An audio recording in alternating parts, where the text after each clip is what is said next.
Hello and welcome to another episode of Texas River Legends. In this episode, we're going to be tying a very simple warm water panfish and bass fly.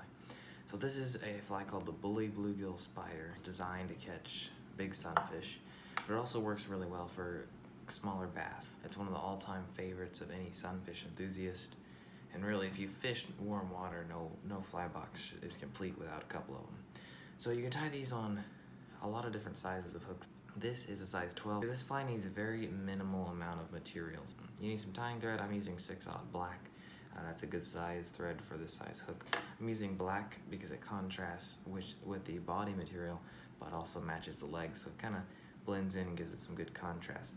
Now the whole entire body of this fly is going to be tied with chenille. I'm using yellow chenille. That's a good color. Sunfish like yellows, reds, olives, blacks. You can go with the natural colors, but they really do like the vibrant, bright stuff as well. You can get ideas by looking at panfish and crappie jigs for color schemes. I know that yellow and black is a really good color scheme for sunfish around here. You're going to need some black round rubber legs. Now, these are called centipede legs. They have really incredible action underwater, and this is the medium size for a size 12 hook. The medium black round centipede legs are really good, but if you're gonna do a size 14 or 16 even, go down to maybe a small or a mini size centipede legs. But centipede legs are my choice, my favorite type of rubber legs, and I tie primarily warm water flies, so I use a lot of rubber legs, but these have the best action out of any of them. So centipede legs are what I'm gonna be using for the legs of this fly. So to start this fly, you're gonna start your thread on the hook right above the hook point, right back a little ways, and then snip off your thread. You're then going to get a piece of your lead-free round wire, like so. I'm just going to break off a small piece. Breaking off maybe 4 or 5 inch section. You can probably tie about 2 or 3 flies with this. And so all you're going to do is tie the end in where you tied in your thread. Alright, so this is not usually how you put lead-free wire on. Now you're going to wrap down just about to the start of the bend, like so, and then you're going to leave your thread there. Now you're going to take this wire and you're just going to make some touching wraps up the hook, like so, and then you're going to go back over those wraps, and then you're going to go back over the wraps one more time. And what this is going to do is you're going to essentially build up a little football of tying thread, like so. Not football, you're gonna build up a little football of wire, of weight, right, like that. Then you can just pinch it off because lead-free wire is very soft, and you got a little football of weight right there. So I like to wrap. So then what you're gonna do is, my threads actually become a little bit somehow, not really, they became kind of flat. Does that sometimes. All right, so now you're gonna actually tie in your chenille. And your chenille, once again, I'm gonna go with about a 5 inch piece. It's a very simple fly to tie. All you're gonna do is tie in the chenille right behind the wire weight, being careful not to jostle the weight or tie it in over the weight, because the weight at this point isn't very well secured and could slide up the hook point pretty easily. So then you're just going to go over this and wrap over the weight down in front of it, and then I like to go back over the weight, build up a little thread dam in front of it, and then wrap right back over the weight again to really lock that weight down, make sure it's not going to slide around. You want this fly to be durable because most sunfish catching is a quantity over quality affair. So now you have your chenille tied into the back, you got a little thread dam, your weight is secured, not going anywhere. Then you're going to wrap your thread making a little taper, making a little ramp from that thread dam. Then you're going to wrap all the way back up to about an eye length behind the eye, and then you're going to start wrapping your chenille.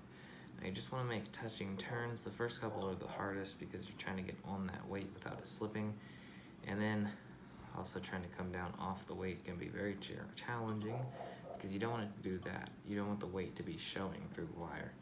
So if you can get it right and then check, make sure everything is good, and then you can wrap down. And you can see it makes a little bulbous sort of football lump at the back of the fly. Not sure that it really mimics anything particular, but it sure seems to mimic a lot of things in general. Just something a sunfish or a bass would like to eat. You can see the interesting body shape of this fly due to the weight in the back. Now, at this point, it kind of just looks like a ball of chenille, but you're actually going to wrap back a little bit after you secure the chenille by the hook eye. You're going to wrap back a little bit to create a sort of a flat landing pad for the next step. Now the next step is where things get a little fun because you're going to be tying in your round rubber legs. So you're going to come in and you're going to take an entire, you're going to cut off one whole strand of rubber legs. You're then going to fold that in half like so to make a loop, and you're going to lay that loop right like so on the head of the fly behind the eye, like so, and then you're going to wrap back a little bit to bind these first ones down. Then you're going to lift that loop up and bind it down as well, like so, so that all the rubber legs stick out and there's one on each side and the loop in the middle. From there, I like to try to sort of round off the head a little bit. That was not really what I wanted to do there. I like to give it a little bit of make sure the head is looking good, which is just purely me because I like my flies to look good. You want that sort of nice shaped head on your fly. And then you're going to do a whip finish, which is the one tool I forgot to bring over here. So you're not going to want to wrap too much because you're going to then do a 4 or 5 turn whip finish to also more round out the head.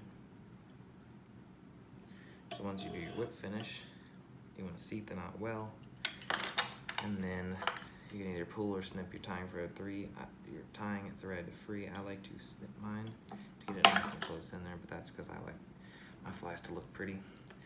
From there, you're pretty much done, but you're going to want to snip the rubber legs a little bit longer than the body, and then snip the midpoint of the loop and maybe trim it a little bit.